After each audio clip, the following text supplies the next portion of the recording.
She thought posting one last TikTok would keep her safe. Instead, it pulled her closer to the truth, and to the person she should have feared most.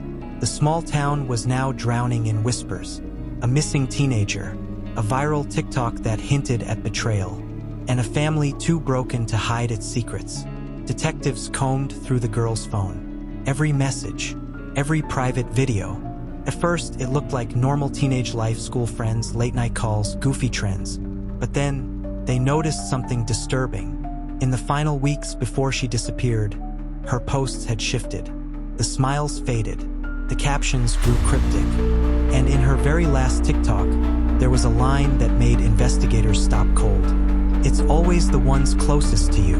Viewers thought it was just another dramatic teenage trend. But detectives, they saw it differently.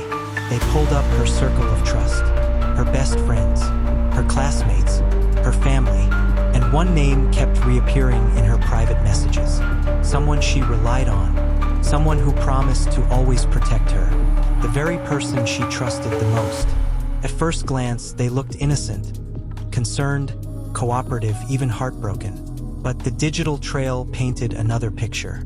The late-night messages, the controlling tone, the desperate pleas not to share too much online. And then came the biggest shock. On the night she vanished, this same person was seen driving near the park where her phone pinged for the last time. They told police they were at home all night, but the cameras said otherwise. Still, the case wasn't clear-cut, because just as detectives began circling in, a new piece of evidence surfaced. Hidden in her phone's draft folder was an unposted TikTok, one no one had ever seen. It was shaky, dimly lit, recorded from her bedroom, and her voice, trembling, whispered, "If anything happens to me, you'll know who it was." But before she could finish the sentence, the video cut out. The timing was chilling. It had been saved just hours before she disappeared. Investigators believed this was the key to everything. But there was one problem. The file was corrupted. The ending, the very part that could reveal the name, was missing.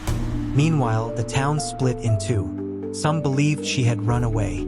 Others believed she was silenced because she knew too much. And then another twist. Detectives uncovered a second phone. One she had hidden from her family. On it, secret recordings, snippets of late-night arguments. A voice, a familiar one, angry, controlling, desperate to keep her quiet. But the voice was distorted by static. It wasn't enough for a conviction. The walls were closing in. The truth was there, buried in fragments of data, whispers, and broken trust. Detectives knew the suspect. They knew the motive. But without solid proof, the case could collapse.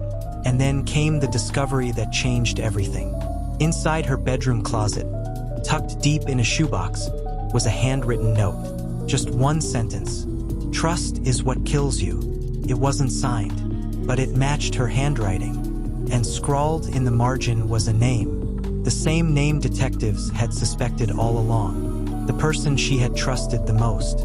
And yet, just as police prepared to make an arrest, something happened that no one expected.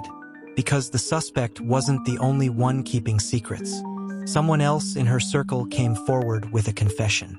A detail so shocking, so twisted, it flipped the entire investigation upside down. And what they revealed about the teen's final TikTok would change the case forever. To be continued, Part 4.